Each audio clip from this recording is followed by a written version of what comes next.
Marc Faber discusses the potential for a market crash and the recent price correction in gold. Mr. Faber, you have indicated you believe there will be a market crash this summer. Can you tell us what might precede such an event?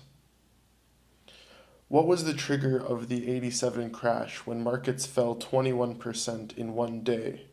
What was the trigger of the Nasdaq crash in 2000? What was the trigger of the Japanese crash of 1989? What was the trigger of the 2007 crash that brought global stocks down 50%? We don't know these things ahead of time, but something will always move markets up and something will always move them down. I would guess at the present time, given markets from the 2009 lows have in many cases increased by as much as 100%, that they are no longer very cheap. Something could come along geopolitically or otherwise. I would be very careful being overweight equities. I still have 25% in equities and 25% in corporate bonds. In the 40 years I've been working as an economist and investor, I have never seen such a disconnect between the asset market and the economic reality. Asset markets are in the sky, and the economy of the ordinary people is in the dumps. Something will break very badly. Is it a good time to buy gold?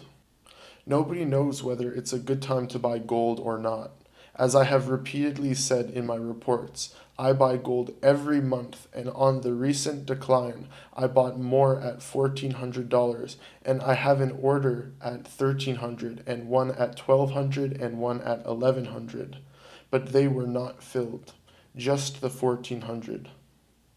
I will never sell my gold, as I repeatedly told people. My maximum allocation to gold at present time is 25% of assets. He believes having a 75% allocation to bonds, cash, real estate, and equities is prudent, given it could offset any further tumbles in precious metals. For more current interviews and videos with Marc Faber regarding gold and the economy, click here. But as I said, I will never sell my gold in my life as long as I have to look at people like Mr. Bernanke and Mr. Obama and the US Congress, and I will always buy every month some gold.